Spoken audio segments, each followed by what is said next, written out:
Welcome,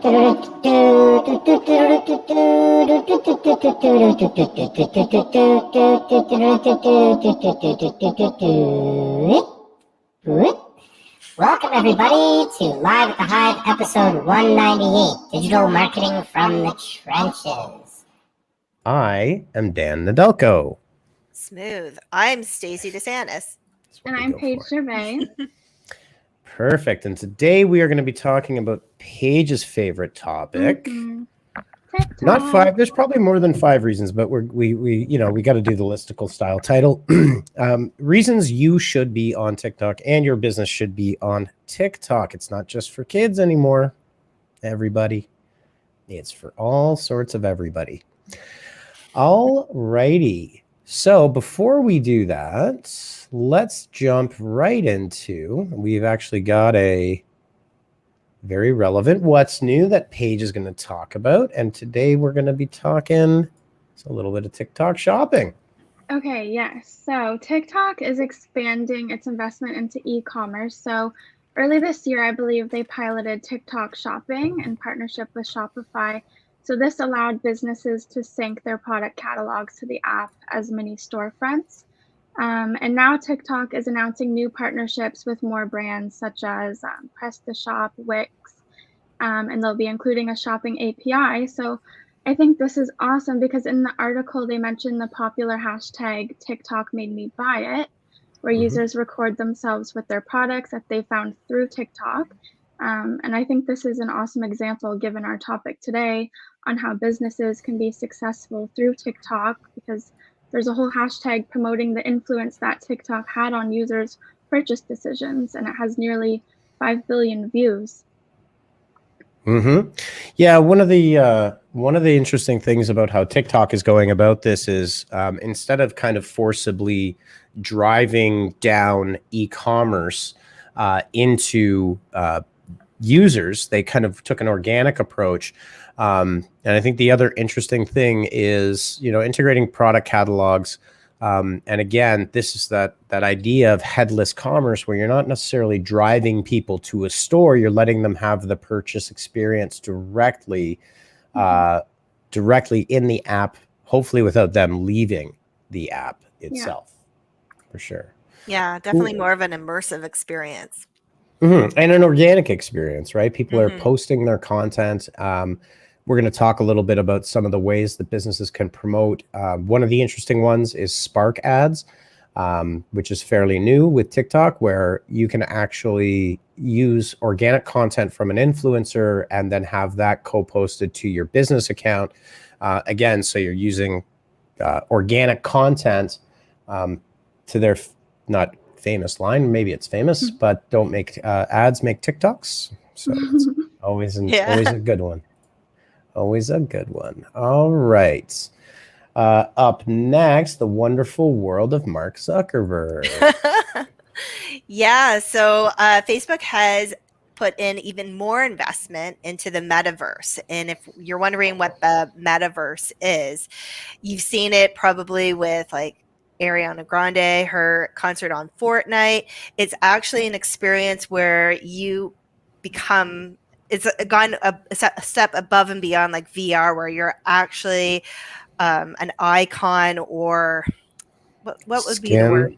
Yeah, like a skin in an actual universe where it's like kind of if you have done virtual reality. Anyway, Facebook is really jumping into this, and they have invested an additional $50 million into the Metaverse, hoping that they can actually become a Metaverse company officially.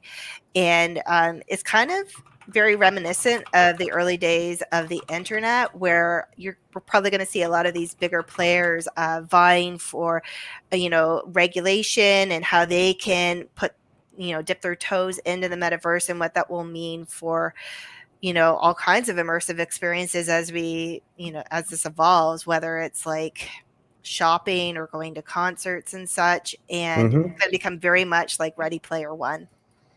Yeah, so it's an interesting $50 million investment by Facebook. Definitely interesting. But I do want to, April's saying I'm in. Me too. I think it's super cool. I'm getting more Matrix vibes, but you know, Pippa's saying she's getting some serious Ready Player One vibes. What you can see on my screen here, you won't be able to hear it, but I want to show you the difference between what Facebook had done and what a game like Fortnite from Epic Games is already able to. Oh, so what Dan's getting into is that like Epic Games has actually already really gotten into this space and really evolved what the metaverse could potentially look like. Another caveat or part of the metaverse is around NFTs. So a lot of people are buying these digital art pieces in attempts to kind of stake their claim on what their metaverse icon or skin will look like as they enter into the fold, if you will. There we go. There we Hi, go. everybody. Don't ask me why.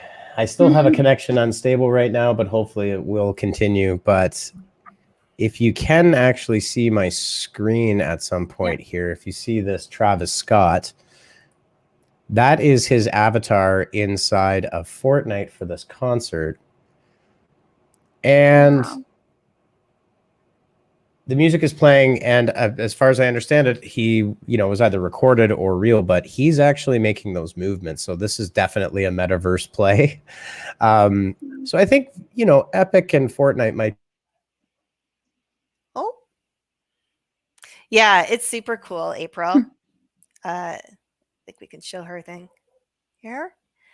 Yeah, so we're on the way to the future, I guess. It's crazy. Yeah, we're like living in 3005 right now. It's just I can't believe some of the things that they can do with technology, but it's also cool because you can witness all of these experiences without actually having to go to them. So for like this, it was a concert with Travis Scott, and it's also great too during a pandemic. So. Hey, and there we go. Okay. Hey, Dan, welcome back. Let's see if my internet connection will stabilize here. I mean, I only pay hundreds of dollars a month to Rogers for this stuff. So yeah, you'll never have to leave your home, April. That's for sure. Absolutely. Absolutely. So, the interesting thing about this is the metaverses are coming. Facebook is investing in it. Other companies are investing in it. And, big players are already investing in it. So it's definitely, they talk a little bit about the NFT movement as well, non-fungible tokens. All of this stuff in the metaverse is just where you're going to have, like in Ready Player One, you're going to have skins, you're going to have avatars, you're going to pay money for them. People already do that with video games to the tune of billions of dollars, and now it's slowly seeping out into regular culture, I guess. Buy your NFT today.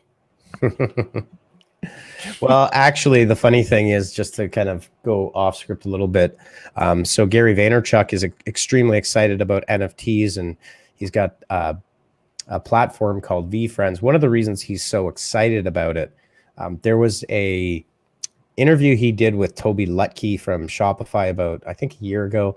And Gary V was totally gushing over Toby Lutke, saying if he had the chance, he would build the infrastructure, which is what Shopify did, right? As opposed to a thing. I think Gary V is more excited about the fact that I think they take between 8 and 10% of every transaction on VFriends than he is in the actual value of the NFT itself. So I think that's something that does not get talked about a lot. And his super excited nature is, I'd rather get 8 points of every transaction than have 1 or 2 transactions. So. Well, this is it. And isn't it, if you buy a VFriend, you get like entry into some like Vaynerchuk conference or he's got a series of, he's got a bunch of them for sure, and there's one where you have dinner with him once a year and you get to spend like the evening with him. And that is part of the thing about NFTs to go there, is not just necessarily that it's some pixelated ape or image, but there are bonuses that can be attached to an NFT, and because it's non-fungible, which means it can't be changed without it being recorded, it's proof of ownership, right? Yeah. So that NFT could come with, backstage passes to the next Travis Scott concert. It could be all sorts of things. To be hosted on the metaverse. And to be hosted in real life too. Like, you could that could be access to a real event, like a real live event. So, there's interesting things. It's very early days, but it's definitely something to keep an eye on. And Facebook's 50 million probably won't move the needle all that much, to be honest. But hey, it's a start. It's a start. Totally. Start somewhere. All right, next up, here we go. We're getting into holiday time. So Snapchat launches their new holiday trends guide. So you can do some strategic planning, get it done this month so you can launch as soon as possible. But you can see here, they've got some great holiday trends. Some of them are probably more obvious than others, but definitely looking at some really good tips here from Snapchat, giving targeting recommendations, giving ad format recommendations. I would definitely say that Snapchat would be a place to be for your holiday if you're trying to promote. It's definitely got a loyal audience. And TikTok as well. Not to say you shouldn't do Instagram and Facebook and Google, but don't forget these other platforms, which is going to be a theme of what we're talking about today in a little bit more depth for sure. I love how more and more of the social channels are coming out with these guides. It seems like every week we're talking about a new guide that they've come out with. They're really making it user friendly to encourage those advertisers to get out there and try new things. Yeah, absolutely. And it's always in their best interest, but that kind of support from the platform, especially for a majority of marketers and for businesses, is pretty critical. It can help get rid of a lot of the fake news that you'll see online from guru sources, et cetera, et cetera. All righty, next up, Stacy, this one's for you. Oh yeah. So this is a great article about how with COVID, there's been a rise of more thought leadership posting that's been taking place on LinkedIn. And the article kind of walks the reader through how a lot of leaders are not really finding a lot of value behind the thought leadership posts because they're being inundated with them now. Before it was like you maybe had like a Gary V that would, write a really great thought leadership piece of content and post it on LinkedIn, and he had the courage to maybe say something that was a little unconventional but would get your attention. Now there are just so many leaders that are kind of posting to post just for a heartbeat, and they're not really providing authentic content. They're just kind of recycling pieces maybe that they've read or they've heard from other leaders. So they're just talking about how if you're going to take an approach and actually do a thoughtful thought leadership post, to really make sure that you're crafting the content in such a way that it's authentic, that you're saying something original or maybe thought-provoking to really capture people's attention and kind of stand out in the feed. Yeah, I'm shocked to learn that thought leadership content is scraped from other thought leadership content. I know, right?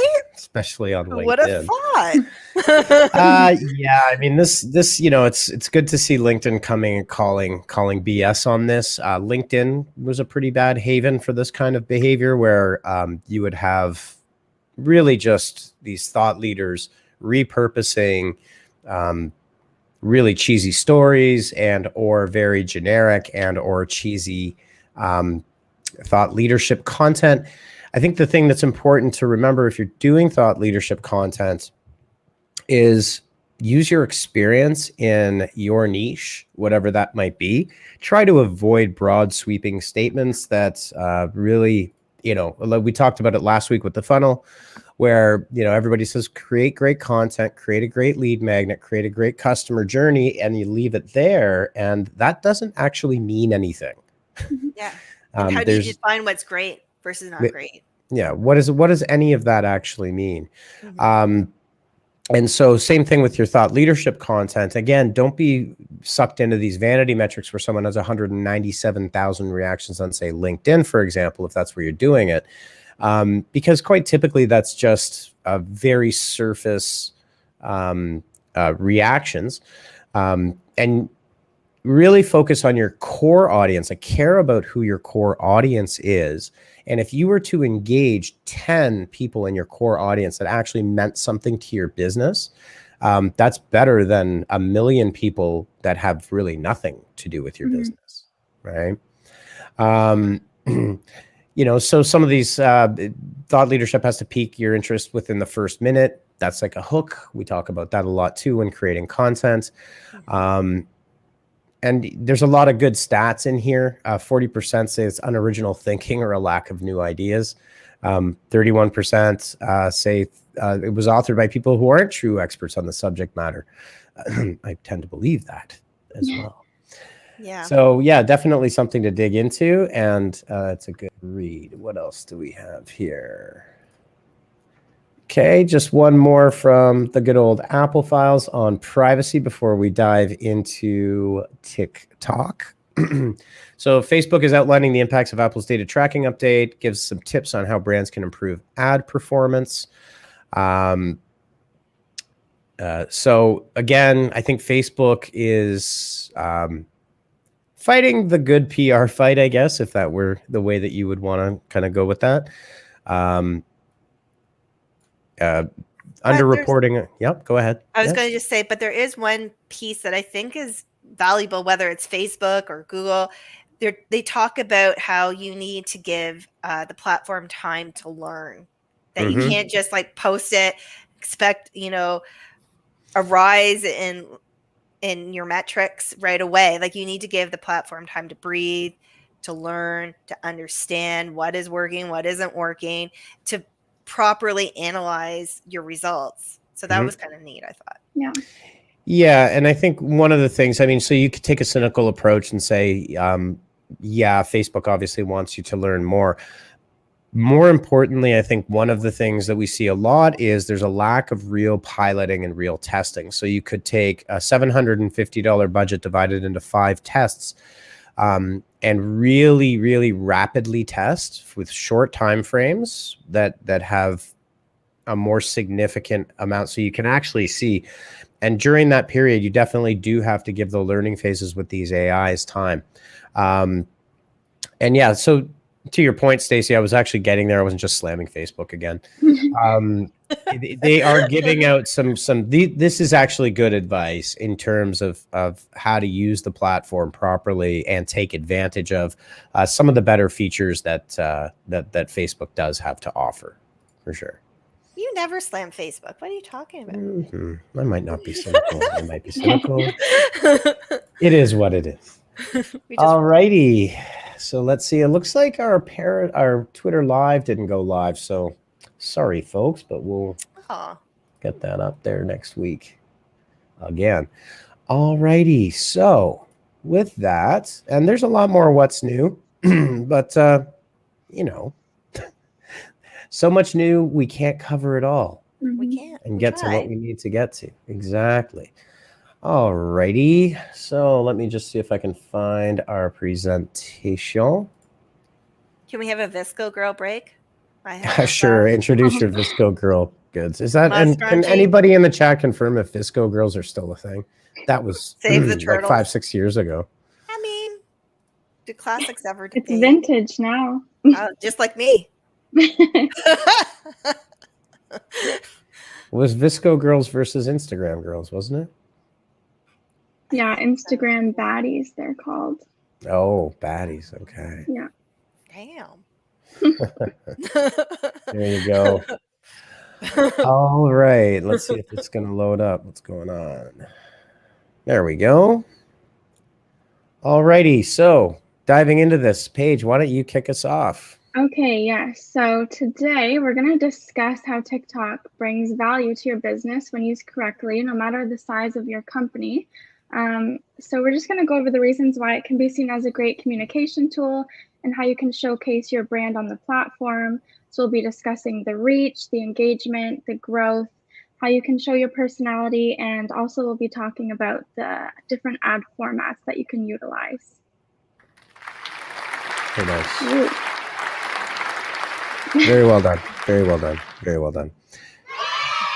All right. So the first thing, I think one of the first things to talk about with TikTok is, and this is something that we run into with Instagram, with Facebook, with every platform.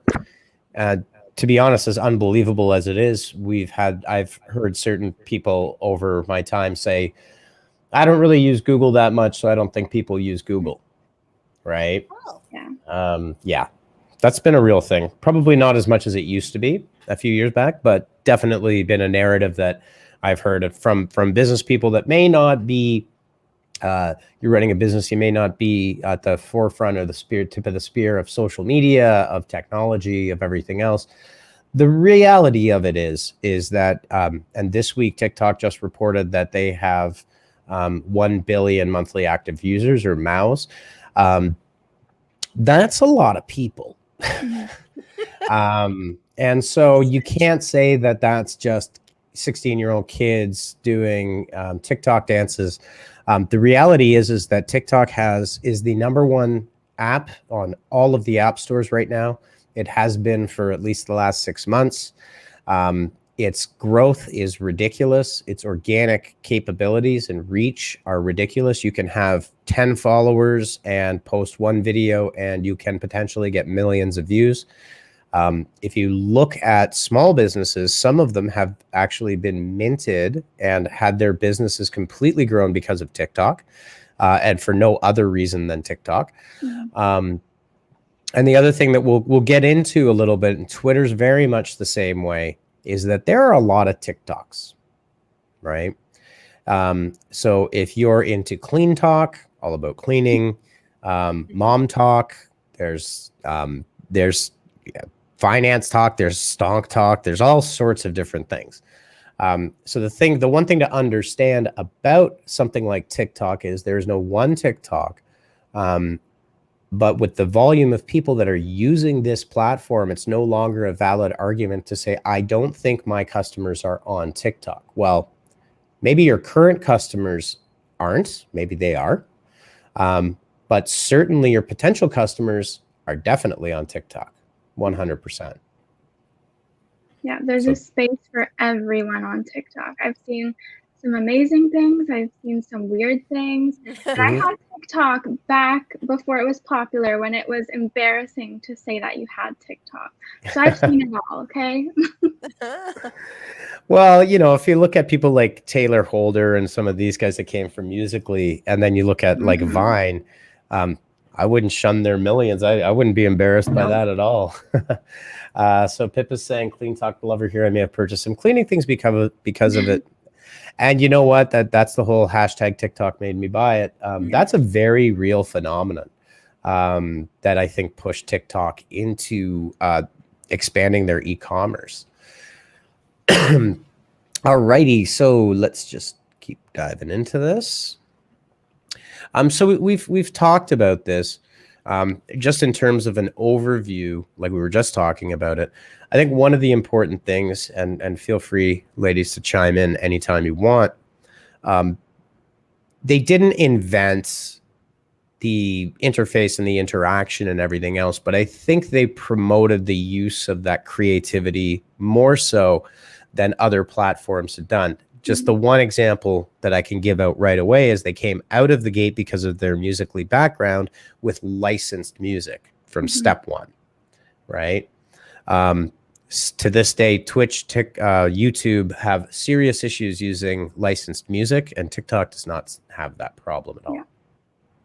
Yeah, and I think they also introduced the ability to find other TikToks based on the music themselves. Like you can actually search via the sound, which I don't recall that being available before. Now it is, but before, like on Instagram or, well, YouTube is a different beast, but you know what I mean? Like you could actually search. So if other people were into that particular piece of music or that trend, it was very easy to navigate your way through it. Yeah. Yeah, one of the interesting things, if you're ever interested in looking at this stuff, there are actually tons of psychology papers, peer-reviewed papers on why TikTok is so engaging, what triggers it pulls, how it gets you into a spiral of engagement, etc. The point is, why TikTok is because #1 download on all the app stores, 1 billion monthly active users, creative freedom where The tools are right there, even in the video editors. So even if you've just got a phone, you can actually produce pretty decent videos, especially TikTok style videos. And the organic capability within TikTok, and we're going to show you a couple of examples from smaller accounts, some of which we manage, some of which are just other examples, where you can get millions of views. But look at it, you know, I've got videos on my TikTok, which are clips of this and some other things. Some of them have 1,200, 3,000 different views. And I don't have a huge number of followers. So that kind of reach, that organic free reach, is something that you will not get on Instagram. You're not going to get it on Facebook, not for free anyhow. Yeah. And like I said, for small businesses, it's a great way to create content that you can then repurpose, put elsewhere, put it on YouTube Shorts. And there's lots of really good things happening. Okay, so we already did TikTok myth number 1. Oops. You did it again. I did it again. Yeah, so again, don't buy into the mythology that this is only for 16-year-old kids. Yes, there's Charlie D'Amelio. Yes, there's all these other people, but you know, they're certainly not. I mean, I've 100%. I could find TikTok users that use TikTok all the time and have no clue who Charlie D'Amelio is. Yeah. Right? Yeah, like I feel like Musical.ly was back in the day. It seemed to be more about the lip syncing part, and then that evolved into TikTok. So then a lot of people got caught up on, oh, it's still this dancing lip syncing thing. You can find that, sure, but there's a lot of actual really great content out there. Yeah. It's about finding your niche, right? It's about understanding your customer. It's about understanding the niche that you're in and how you can connect. And look, if there was ever a better point, there's actually a guy that's a baker. I can't remember. And he just reached out. He started to go viral, I think at 50 or 60,000 followers. And basically he came out and said, hey, TikTok, somebody help me make one of these e-commerce Shopify stores. I have no clue what I'm doing. Couple of people jumped in and helped him, showed him how to do shipping, how to create labels. He took his business from being a little local business. He had a big personality. And now he's selling stuff all across the United States. Right? So, you know, I think one of the cool things about TikTok is thinking, well, I'm a local business is really a mindset, limiting mindset that a business has no, you can't fall back on that today because regardless of what it is, with logistics and with shipping and with the Shopifys of the world and the Amazons of the world, there's whether it's a product or a service, there's no reason you shouldn't be e-commerce capable to some degree, right? And then TikTok then becomes a very valuable asset, right? Oh, 100%. Yeah, so let's look at the numbers a little bit just to give context to everybody thinking, you know, what where TikTok is kind of positioned. Now you have to keep in mind, and Stacey, you just mentioned this, is that when Musical.ly was on its own, it was an independent company, and they got acquired by ByteDance, which is effectively, I don't want to call them the Google of China, but it's kind of, they're massive. They're a massive company. They were able to inject TikTok with the resources they needed to be able to grow. And I would say they did a heck of a good job. Number 4 in that short period of time, only a short couple of years, is a pretty astounding number. Yeah. Considering how long Facebook, YouTube, and Instagram have been in play, and they're really, well, Instagram seriously isn't that much further ahead. Not really. And at the growth rate, it's going to be overtaken, I think, because I think Instagram is fairly flat in terms of its growth. But I think the interesting thing here, you know, typically when you talk to businesses will say, we need to be on Twitter. Oftentimes the question will be, what are you going to do there? What do you think you're going to do there? Because if you just broadcast, but if you look at the numbers, you know, where it's, you know, Facebook, Instagram, Twitter are typically the 3 social networks that we have clients request. Yeah, that's what we want. You could potentially not do Twitter if you're unless you were going to use it properly, and you could replace TikTok with that, since it's like 2.5 times the size in terms of reach, right? So again, it just trying to dissuade some of the misconceptions, preconceptions about something like a TikTok, that it's just this thing for kids. Yeah. Unless it's Paige, and then she is a kid. You're not. You're an adult. Young adult, yeah. I'm just kidding. So here's a good one here. So Paige, I don't know if you wanted to touch on this. I know this was something you put together. So I read today that TikTok is available in 154 countries. And so just talking about expanding your reach, I have friends who will say, oh, I'm not going to download TikTok. I'm going to get addicted, or it's not for me. But then they'll send me TikToks that have been reposted on Instagram. I'm like, I'm not watching a TikTok on Instagram. Like, no, I'm not. Just join TikTok. So yeah, definitely. I think not even realizing all the reach that you get on TikTok, just realizing that it's getting reposted on Instagram and it's getting thousands more views there is really awesome as well, because I've never really seen an Instagram reel being reposted on TikTok. It's always the other way around, if that makes sense. So over 12% of the world's population is on TikTok, are active users, not to mention people who are just viewing it on Instagram. I definitely think that joining TikTok is great if you can, if you have a product or service that can benefit people even in other countries. It's definitely something that you should consider. And again, I think, those are all really good points, or great points.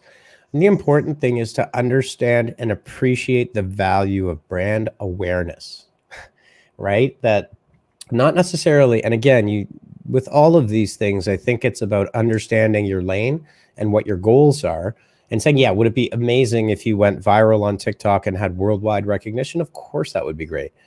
But the reality is that you can measure success to your relative position where you are right now, and that brand awareness is extremely invaluable. And it is all about distribution.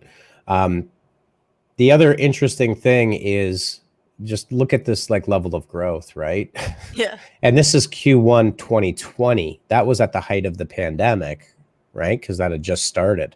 So this is a year out of date. That number has gone up more like kind of there. If you can see my mouse, it's still, the trajectory is pretty insane.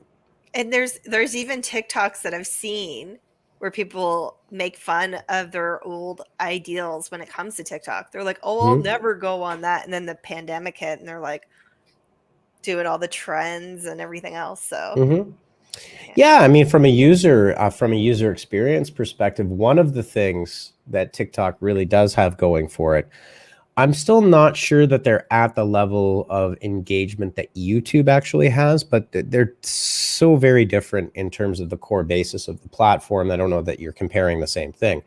But one of the benefits of TikTok is that you can gain high levels of engagement. One of the things is that usage on TikTok, because it's so snackable, happens multiple times a day. You can see here the average user opens up the app more than 8 times a day. And I think the reason why is because it's got a low level of long-term commitment, right? If I start watching a YouTube video in the middle of the day, it could be 15, 20 minutes. It could be 2 hours long, right? That's very common. So probably wouldn't just open it up to have a quick peek at what's happening. But TikTok definitely has that.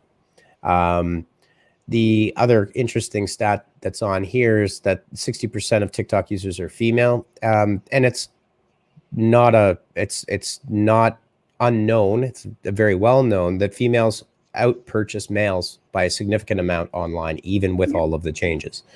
So that kind of engagement, especially where you can repurpose your content, you can create a schedule so you can get a bunch of TikToks out a day. I've seen a lot of small businesses where it's literally a business owner or an employee jumping on TikTok. Another really great example, I don't know if either of you have seen this, but Dunkin' in the States has done a really good job. What they do is they don't actually make their own TikToks. They incentivize Dunkin' employees to make TikToks while they're on their shift, while they're working.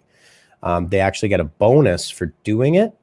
And then all of that content gets streamed right up to the Dunkin' corporate as well as on individual ones. So imagine the network effect that Dunkin' has, right?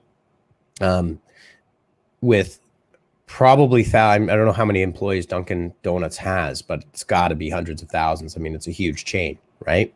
100 million. But they have their TikTok, but all of their employees' TikToks combined will eclipse their TikTok account, right? So again, this is it's a genius use of getting high levels of engagement, utilizing the network effect, all for the benefit of brand awareness, and also connecting with not only a younger generation, but I think you're connecting with various different verticals within there. Yeah, I also love the unique just form of engagement too that TikTok brings. Like you can stitch videos, you can duet videos, which also like a lot of times on my For You page, I'll just come across a duetted video and then I'll go back to the original that I probably would have never seen. So that's also really unique and I like that. Yeah, and for those people that may not be familiar with TikTok, there are sharing tools, and that's a really great point, Paige, actually, that Instagram does not promote that kind of behavior at all. You post your post, you post your reel, and they've always promoted just promote your content. But what TikTok has done, especially with the stitches and duets, and I think duets may be a little more popular than stitches, but your mileage may vary on that. Like a duet, Mark Hamill posted a TikTok, and that thing got duetted like probably millions of times. I'm not even joking, but having that ability for somebody else to be able to duet with you, to be able to do a reaction live and have that baked into the components of the app as part of the core. It's really part of the core user experience because it's always been there. These are some of the reasons that TikTok has blown up, right? And your business, you can use these tools, right? Like you can use these tools all over the place. If you have somebody that you aspire to, maybe it's a larger brand, or maybe it's an aligned brand, something that goes along with your, so if you're selling tea online, or if you have a tea and coffee store, could be a bakery, right? You could duet with those other profiles to attract and engage their audiences as well, and increase the size of your potential audience, right? So that's a great point with the stitches and the duets, and obviously with the sounds. I won't call it music, some of them are just sounds. That it's definitely an extremely powerful and subtly powerful platform. Since I'm simping on TikTok today, since that's the theme. It is a great platform. It really is. It's definitely data sucking everything out of your phone, but hey, who isn't, right? Yeah. All right. So organic growth is the third thing that is this is very unique about TikTok. One of the things to keep in mind is this is part of the algorithm of social media. Facebook had it, Instagram had it, YouTube used to have it. Snapchat probably has it a little bit, but used to. The very early days, these are very early days for TikTok. They want organic growth, and they're seeding virality so that you can, if you get into that For You page algorithm, you can absolutely take off real quick. Paige, do you want to cover the last few of these? Yeah, so, okay, hold on. Let me just close my window because my neighbor is, of course, mowing the lawn right now. Okay, so it's a good time to mow the lawn. I think the great ways that you can promote or just kind of steer your organic growth on TikTok, of course, utilizing hashtags. So there's always trending hashtags with anything, keeping a consistent posting schedule. And also, like you mentioned, with the trending sounds or music, a lot of companies or people posting on TikTok, they'll just put the trending song in the background of their video and just mute it so that it's still getting recognized in that whole sound gallery of videos, if that makes sense. Yeah, so I don't know, I think those are some really good ways just to promote the organic growth, and it can be really easy to go viral on TikTok. I've seen a lot of small businesses post videos they're getting thousands of likes and comments, and they're like, oh my God, I had no idea this was gonna work. I didn't expect to get this audience, and now they have a huge following. Yeah, totally. Yeah, use hashtags, post frequently, but you don't have to post 8 a day. I think be consistent is a good idea. And definitely follow those trends, especially the audio trends. That's definitely definitely an area that you want to go. And the other thing is too, is you'll see these trends. And just a quick tip for TikTok. Let me just see here. A quick one for TikTok is, if you click on the sound in the bottom right-hand corner where you see the sound, and if you like that sound, or if it's a recognized trending sound, what you want to do is you can add it to your favorite sounds, build up a library of your favorite sounds and the trending sounds. You don't even have to go to a tool, to be honest with you. You'll know when something is trending on TikTok. Like you'll see that sound over and over and over again. You'll dream of the music. Yeah. And then save those to your favorites.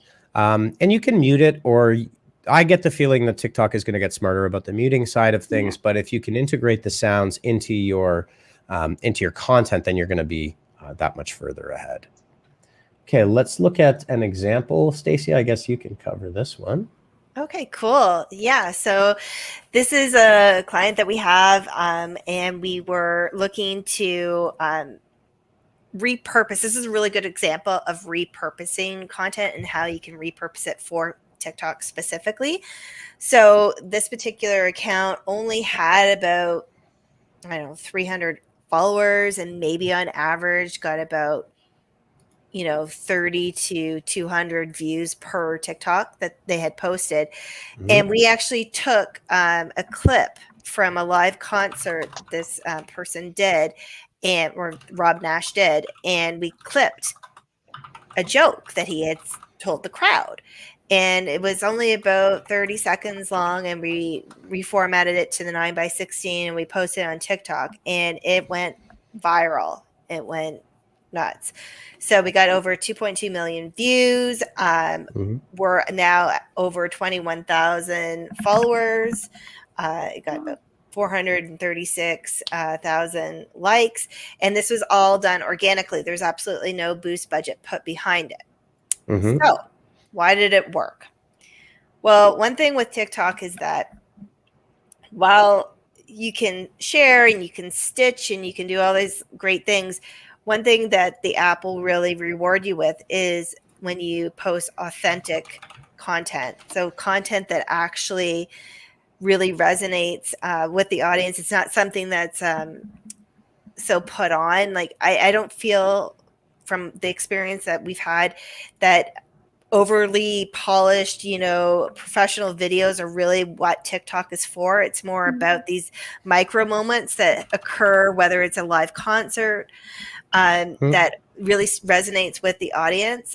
Also, humor does really well. It's kind of the app where you don't take yourself too seriously. You can find TikToks that are like that, but this is really good for that.